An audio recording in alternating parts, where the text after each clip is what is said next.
Le chapitre 9 s'appelle « Retrouver un sentiment de compassion ». Cette semaine, je n'étais pas chez moi, comme vous pouvez le voir sur ces images. Nous sommes, mon père, ma sœur et moi, partis en Bretagne pour y passer quelques jours et fleurir la tombe de ma mère. Bon, ce n'est pas très fun pour un début de vidéo, mais la semaine a été positive, je vous le garantis. Et les thèmes du chapitre ainsi que son titre ont été des axes très intéressants sur lesquels travailler pendant cette semaine introspective et particulière.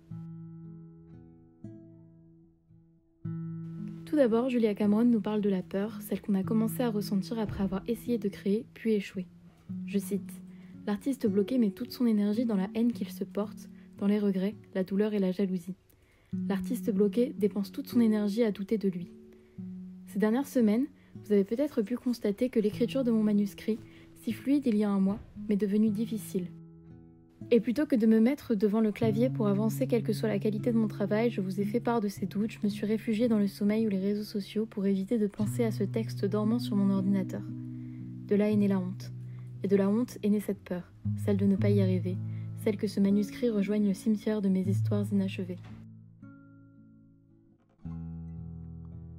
L'autrice dit deux choses dans ce point précis qui m'ont fait du bien.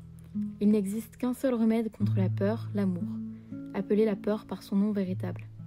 Ça peut paraître cliché, mais ces quelques jours passés dans un endroit que j'affectionnais en grandissant m'a permis de ressentir de la compassion pour la jeune autrice en devenir que j'étais adolescente. Un remède à la peur peut-être ? Le deuxième point s'appelle la valeur de l'enthousiasme. Je vous parle depuis le vlog dernier de ma volonté de trouver un moyen d'être plus efficace, plus rigoureuse dans l'écriture, comme si c'était ce qui allait me permettre de m'y remettre facilement. Julia Cameron écrit « Il est dangereux pour les artistes de bâtir leur propre image selon une discipline militaire. Selon elle, si la rigueur peut permettre aux artistes bloqués de commencer un projet qui leur tient à cœur, c'est l'enthousiasme qui va leur permettre d'avancer et d'aller au bout. Il faut voir, je reprends ces termes, la création comme une aventure secrète au lieu d'une discipline de fer. La créativité est un jeu, elle nous l'a déjà expliqué, et j'avoue avoir encore du mal à accepter cette idée pourtant si importante. » Viennent ensuite les demi-tours créatifs. Ces moments d'auto-sabotage où un artiste, par peur des opportunités pouvant lui permettre de prendre son art au sérieux ou d'être perçu par un plus grand nombre, va refuser ou abandonner sa créativité. Puis il s'en veut, et de la peur vient le dégoût, et ce dégoût vient alimenter le blocage. Je sais de quoi Julia Cameron parle. L'an dernier, à la même période, je m'apprêtais à rentrer en master de création littéraire, une formation dont je rêvais depuis des années. J'avais eu le courage de candidater, mon dossier avait plu. J'allais enfin vivre mon rêve, passer du temps à écrire, être entourée d'artistes et pouvoir venir à bout d'un projet. Moins de 4 mois plus tard, j'étais rentrée chez mon père, déscolarisée, malade et infiniment déçue de moi. Je ne sais pas si j'aurais pu aller au bout de cette formation. J'étais à la fois victime de migraines quotidiennes et d'un manque de motivation face à la feuille blanche et anxieuse du mélange cadre académique école d'art, moi pour qui la réussite scolaire a toujours été importante. En fait, peu importe, ou pas. Ce que Julia Cameron nous demande enfin, c'est d'accepter nos demi-tours, accepter le fait d'avoir eu peur, et enfin, accepter de recevoir de l'aide. C'est ce que je ferai la semaine prochaine et vous verrez ça dans le prochain vlog.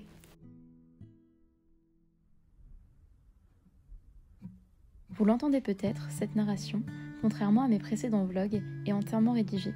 Ce n'est pas du grand texte, je ne cherche pas les figures de style, mais ça me permet d'évoquer le fait que ma créativité ne se manifeste pas que par l'écriture de mon manuscrit, en l'occurrence un roman. Le fait même de monter ces vidéos, dont le montage est d'ailleurs minimal, est un acte créatif en soi. Et surtout, il réactualise dans ma tête les enseignements du livre de Julia Cameron. Au moment où je vous montre ce vlog, juste à la fin de la semaine 10, je n'ai pas beaucoup avancé vis-à-vis des doutes dont je vous fais part aujourd'hui, et en même temps, je comprends ce qu'elle veut dire par le fait de devenir une version de plus en plus claire de soi-même. Je prends pour acquis beaucoup des points que je vous évoque dans ces narrations. Quand on lit que le remède à la peur c'est l'amour ou qu'il faut prendre du plaisir à créer, ça paraît évident, j'y pense en lisant puis ces idées finissent par me quitter. Et je me retrouve avec le même stress quotidien à l'idée de ne pas avoir écrit assez. C'est en ça que ces vlogs me font du bien. D'abord parce que c'est un partage, mais aussi parce que je pourrais m'y référer quand j'aurais besoin de me remettre à jour sur ces conseils créatifs. Et pourquoi pas, je pose ça là, si vous m'écoutez encore, dites-moi ce que vous en pensez en commentaire. Pourquoi ne pas enfin rejoindre Substack ou une autre plateforme et vous parler de mon expérience avec ce challenge de manière rédigée, mêlant à la fois des moments personnels de cet été 2025 avec des extraits du livre, une sorte de bilan écrit, plus travaillé peut-être que mes vidéos. Mais je les aime quand même, n'allez pas croire. Ça me plaisait de vous proposer du contenu qui soit authentique, fait assez rapidement sans avoir le temps de douter, Julia Cameron serait fière de moi. Mais voilà, je tenais à vous rajouter ça et je vais vous laisser avec la fin des images de ma semaine.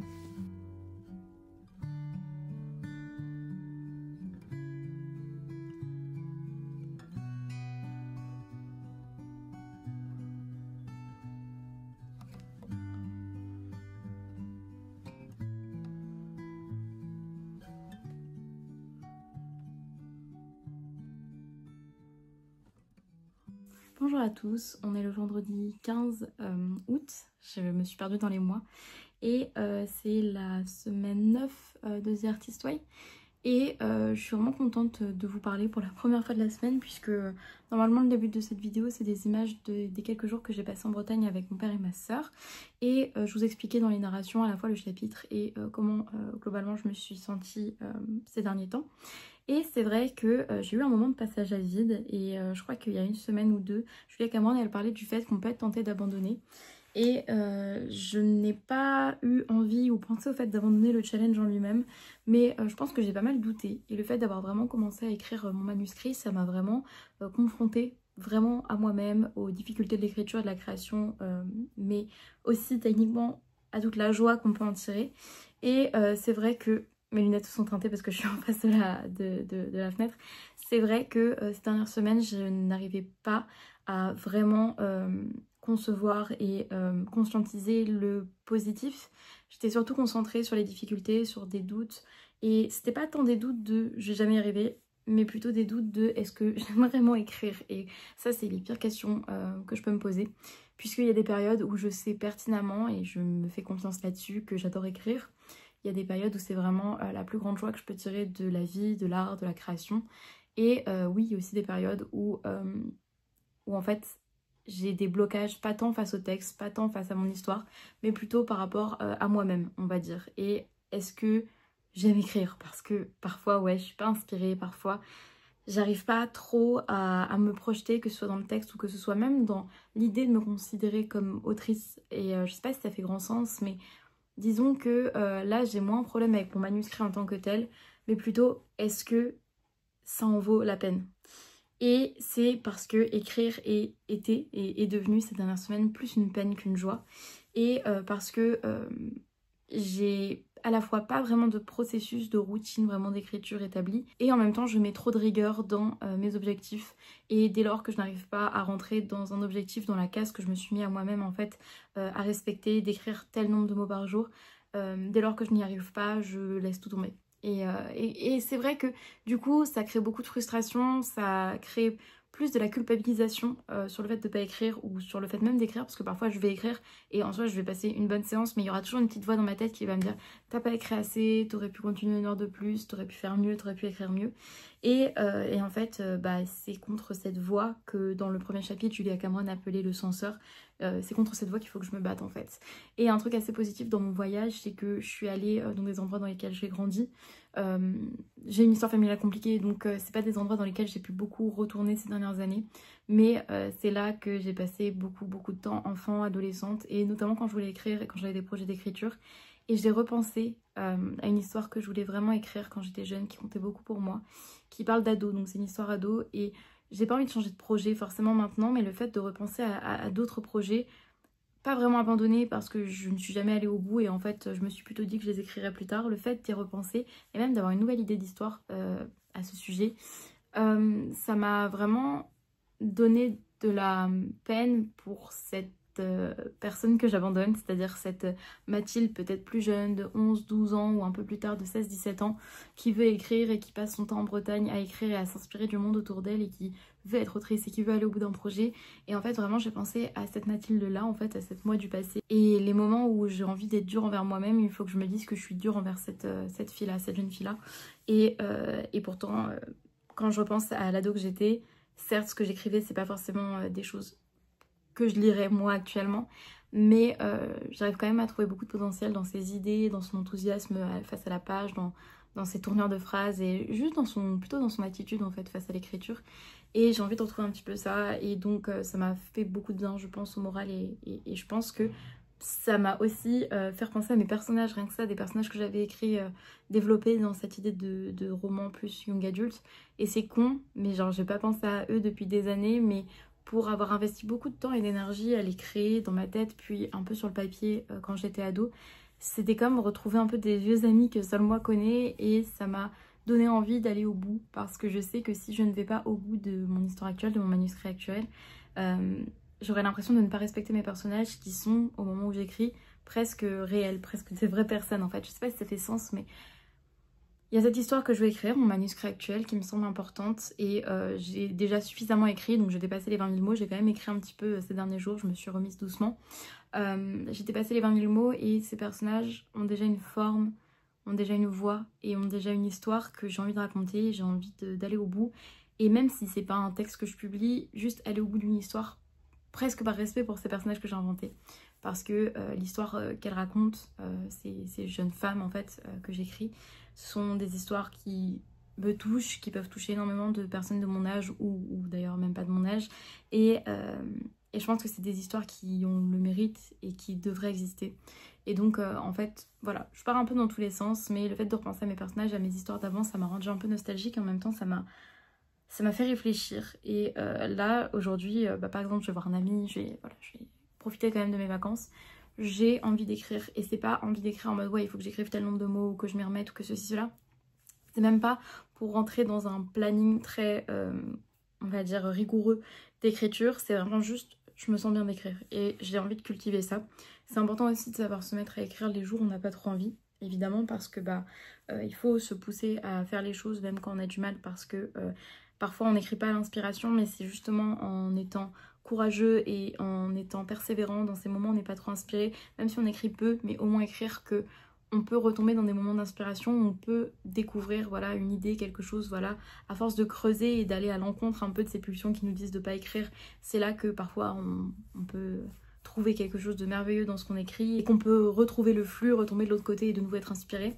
Donc voilà, je suis quand même contente aujourd'hui d'avoir envie d'écrire. Je pense que j'écrirai ce soir et c'est ce que j'avais à vous dire. Globalement j'ai passé quelques jours très bien, ça m'a fait aussi du bien moralement, même socialement, par rapport au fait que j'avais besoin un petit peu de prendre des distances avec ma vie un peu là où j'habite. Et donc voilà, demain je retourne chez moi, je revois mon copain, etc. Et je vais pouvoir surtout faire l'un des exercices principaux de cette semaine. Je vous parlerai des autres exercices quand je serai rentrée demain, qui est de relire toutes les pages du matin. Et en fait, pile la semaine où je ne suis pas chez moi, alors que j'ai passé tout l'été chez moi, pile la semaine où je ne suis pas chez moi et je n'ai pas accès à mon ancien carnet, enfin aux pages volantes, vous avez vu au fil des vlogs que le carnet ne tenait pas vraiment. Pile quand je suis pas chez moi, du coup, je dois les relire alors que enfin, j'aurais pu à tous les autres moments. Et là, je les ai pas sous la main, mais ce sera fait demain soir et dimanche, je pense, dans la journée qui va être assez tranquille. Et je pense que ça va me permettre de continuer un peu cette introspection qui a commencé depuis la fin du vlog de la semaine dernière, tout en prenant plaisir à écrire, sans me forcer, en me motivant à le faire, en sachant qu'à chaque fois que je finis d'écrire, même quand j'avais pas envie, je me sens quand même mieux après. Et en repensant à ces émotions positives que j'ai eues ces derniers jours, en pensant à la moi que j'étais avant, enfin à l'ado qui écrivait. Et donc voilà pour cette petite image, cette première vidéo face cam, on va dire, pour le vlog.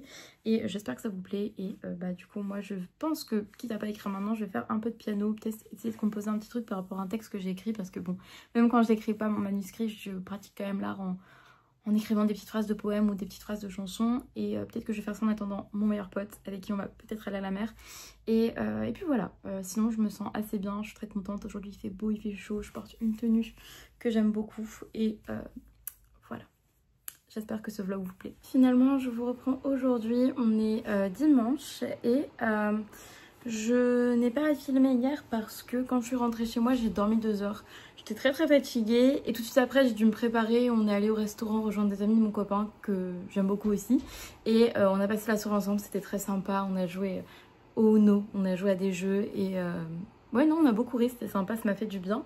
Et je voulais vous parler d'exercice et d'ailleurs j'ai commencé le plus gros exercice seulement aujourd'hui, on est dimanche mais voilà, j'avais pas accès à mes carnets. L'exercice déjà que j'ai fait quand j'étais en Bretagne, c'est un exercice de visualisation. C'est de se visualiser, écrire au présent en fait, le moment où on a l'impression qu'on a réalisé notre rêve. Un moment symbolique en fait, de là où on aimerait être, donc l'écrire au présent pour vraiment avoir l'impression d'y être. Et bon, déjà ce que j'ai écrit c'est assez court. Non en fait, finalement, j'ai fait... Oui, non, j'ai fait 2, mais ça c'est 2 trucs différents. Plus j'ai repris un autre jour pour faire ma visualisation. Et en fait j'ai eu du mal au tout départ, donc voilà, ma troisième visualisation plus utile, plus on va dire, pas plus utile mais que j'ai mieux réussi est juste ici. Et donc en fait j'ai eu du mal parce que je me suis projetée dans un rêve qui est encore peut-être trop lointain pour que j'arrive à en tirer quelconque plaisir, et j'avais pas l'impression d'être moi-même en fait au moment de faire cette visualisation, puisque j'ai écrit le moment où j'apprends que par exemple mon roman va être édité, qu'une maison d'édition est intéressée, et en fait c'est tellement lointain et je veux tellement d'abord avoir la satisfaction de réussir à terminer juste un premier brouillon que j'ai pas trouvé ça plaisant et que j'ai commencé à me poser trop de questions en mode oui mais peut-être que ça arrivera quand j'habiterai dans un autre appartement, donc là je suis en train de me visualiser dans cet appartement là mais je sais même pas si j'y serai encore dans 1 an et du coup qu'est-ce qui va se passer, etc.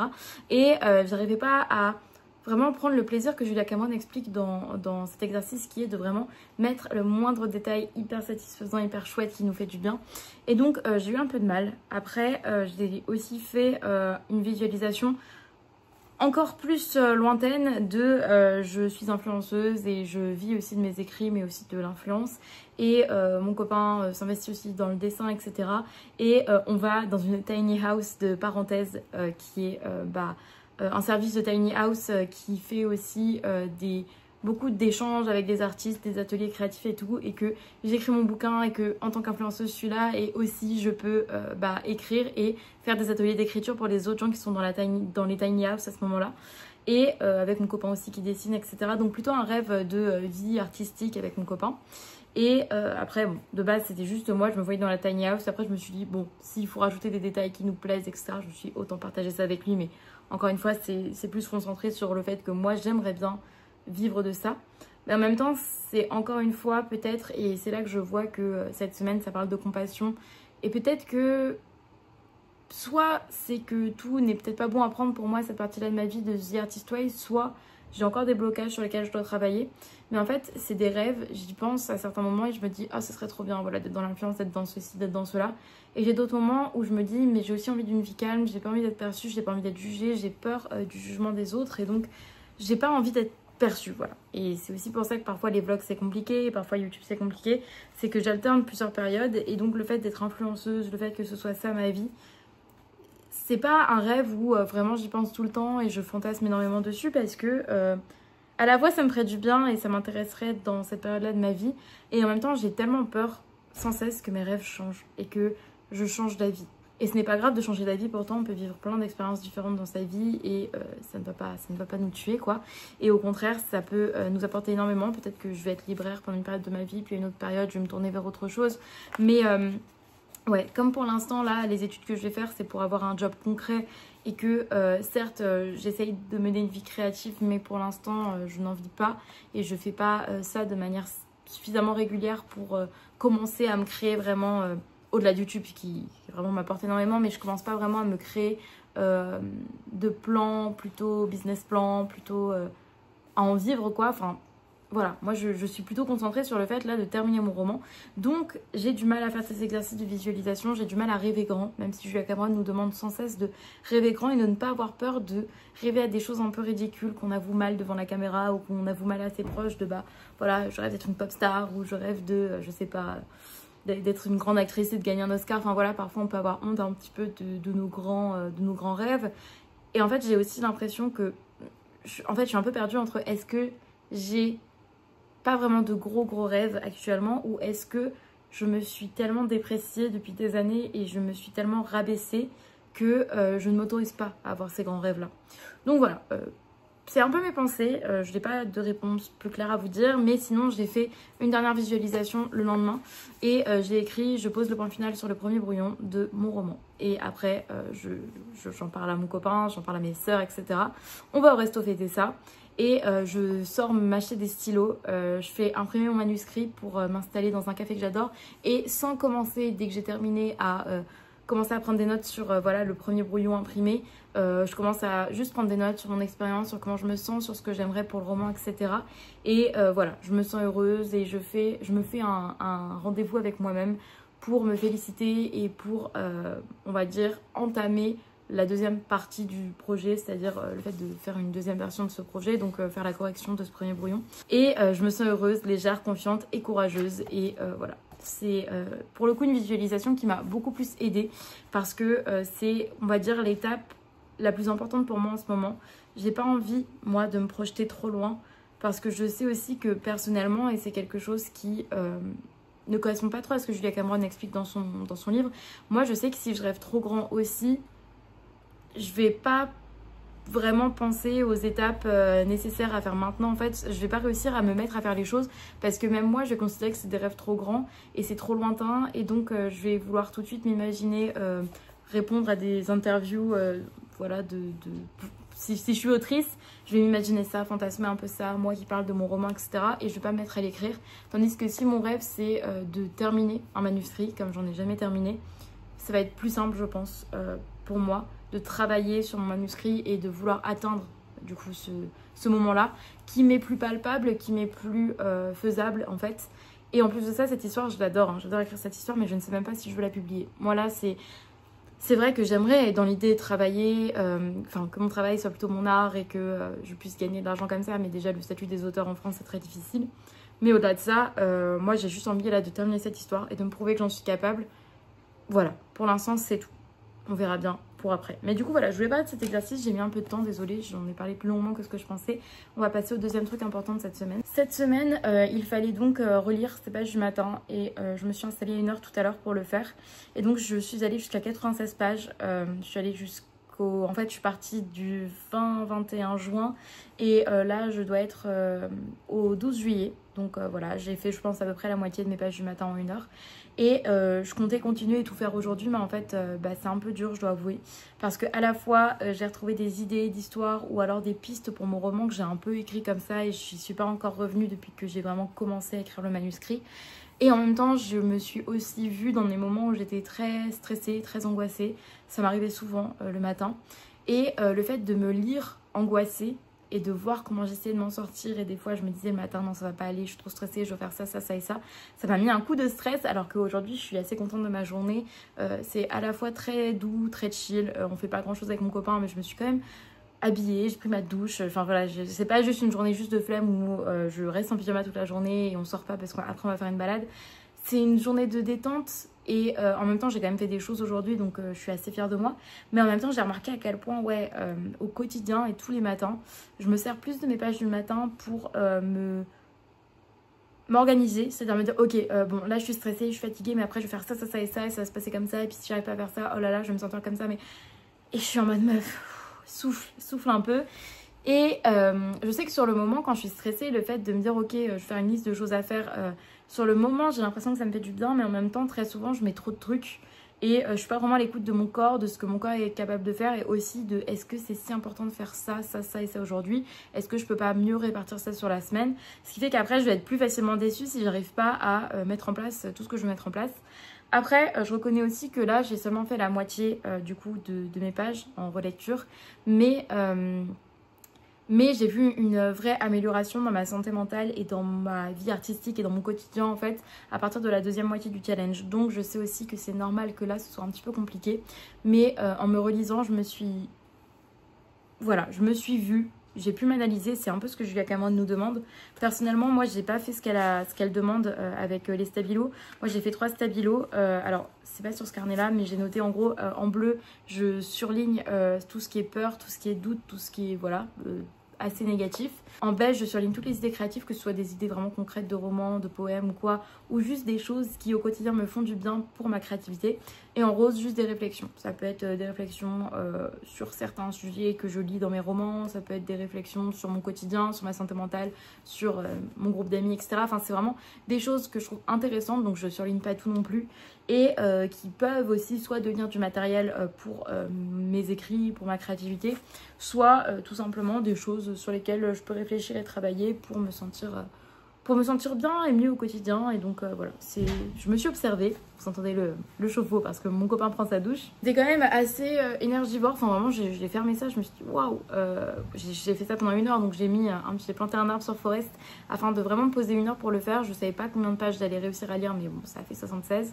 96 ou 76, je sais plus ce que je vous ai dit, 96 je crois. Donc dans tous les cas, je finirai de relire mes pages et potentiellement je me servirai des choses que je vais apprendre en finissant de relire mes pages pour vous en parler dans l'introduction du vlog suivant qui sera la semaine 10. Et ça vous fera aussi de la matière puisque j'ai aussi parlé de plein de choses dans ce vlog. Donc je m'organise comme ça, mais peu importe, ça change rien pour vous. Vous aurez les informations de la fin de mes relectures de ces pages. Mais du coup, pour faire le bilan maintenant, puisque ça servirait à rien de continuer au-delà, déjà j'ai pas écrit mes pages tous les jours. Je les ai pas écrites le jour où on est parti parce que bah, j'avais pas le temps. En fait, je me suis réveillée, j'ai pris ma douche, j'ai fait mes affaires, on est parti. Et je crois que c'est tout. J'ai failli pas les faire aujourd'hui, mais je les ai fait assez tard. Et grosso modo, non, je les ai pas fait aussi le jeudi, je crois, le jour où on est parti en fait. Donc bon, c'est plus de raté que d'habitude, mais je ne m'en veux pas parce que c'était un peu des circonstances atténuantes. J'ai pas pu aussi bien, on va dire, pratiquer ma créativité cette semaine, notamment parce que bah, j'étais en voyage avec bah, des gens de ma famille et que forcément le fait d'être en voyage, ça crée un rythme qui est différent. La semaine prochaine, enfin en fin de semaine du coup, non, pile dans une semaine, donc dimanche prochain, je pars à Bergame avec mon copain. Et donc je sais aussi que c'est quelques jours qu'on va passer là-bas, plus le fait qu'on va s'installer pour commencer la rentrée, c'est très très bientôt, c'est dans 2 semaines, pour s'installer du coup sur l'île, ça va être aussi très très énergivore. Mais donc voilà, j'ai pas pu faire autant que ce que je voulais en termes de The Artist Way, mais en même temps, le vlog de la semaine dernière que je n'ai toujours pas monté, donc il va vraiment falloir que je m'y mette, était assez dur. Vous avez vu que ces 2 dernières semaines, globalement, j'étais dans des périodes de doute, mais en même temps, du coup, je suis assez contente d'avoir continué à écrire. J'ai pas pris d'artist date cette semaine, mais je pense que là, ça va être plus facile parce que je suis retournée dans mon logement et dans mon quotidien et que c'est ma dernière vraie semaine, du coup, la semaine 10 pour vous, le prochain vlog, la dernière vraie semaine de détente et de vacances, à proprement parler. Et ouais, en fait, c'était une semaine qui, je pense, m'a beaucoup apporté quand même et m'a beaucoup appris. Comme je vous en ai parlé, je crois, le fait d'être dans une région et surtout dans un département, dans un endroit où j'ai grandi, ça m'a rappelé toutes mes idées d'histoire précédentes. Ça m'a rappelé la jeune fille qui écrivait que j'étais. Je vais pas me répéter encore une fois, mais je crois que ça m'a fait beaucoup de bien. C'était un temps où j'avais besoin de me poser. J'avais besoin de ne pas vous parler tous les jours et j'avais besoin d'être avec moi-même, avec mes émotions difficiles, avec mes doutes, avec mes angoisses, de ne pas en faire assez, pour réaliser que bah, chacun son rythme et que ce challenge, c'est surtout pour voir ce que ce livre peut m'apporter, ce que ce challenge peut m'apporter. Après, personne ne me met de couteau sous la gorge pour faire, je sais pas, les 12 vlogs. Alors, j'ai envie d'aller au bout quand même, mais personne ne me met la pression pour que j'écrive tant de mots. C'est vrai qu'en début de mois, je vous ai dit, ah, j'aimerais bien écrire 30 000 mots ce mois-ci, au final 20 000, et au final, je vais déjà essayer de me remettre à l'écriture en fin de mois. Voilà, on a vraiment réduit beaucoup l'objectif. Mais puisque c'est des objectifs que je me mets de mois à mois et que je vis aussi avec tous les aléas de la vie, avec le fait que c'est aussi difficile, même quand on est dans les bonnes conditions, c'est-à-dire même quand on est en vacances et qu'on a du temps pour soi de créer, qu'on doit aussi s'adapter aux autres et à ses propres changements, à ses propres humeurs, à ses propres problèmes, que en fait c'est pas grave, c'est un challenge que je me suis fait, mais j'ai pas envie de me blâmer parce que le plus important c'est que j'écris, c'est que je me suis remise à l'écriture, c'est que ce projet avance. Il avance peut-être pas au rythme que je m'imaginais, mais peut-être que je dois juste en fait redéfinir mes objectifs et me rendre compte que généralement j'ai les yeux plus gros que le ventre et que je pense que je vais écrire plus ou que je vais en faire plus. Pareil, cette semaine j'ai fait très peu de yoga par exemple, un truc que je voulais faire un peu tous les jours ce mois-ci, mais c'est pas grave, je vais reprendre le challenge, même si j'ai des jours de retard, on s'en fiche tant que j'arrive à m'y remettre. Et en fait, voilà, je parlais je crois dans la semaine précédente de la difficulté à, non il y a peut-être 2 semaines même, à trouver l'équilibre entre avoir de la rigueur et ne pas se provoquer un burn-out en fait en s'en demandant trop. Il y a une moto qui passe. Et je pense qu'assez naturellement, en prenant cette pause cette semaine, j'ai trouvé un moyen.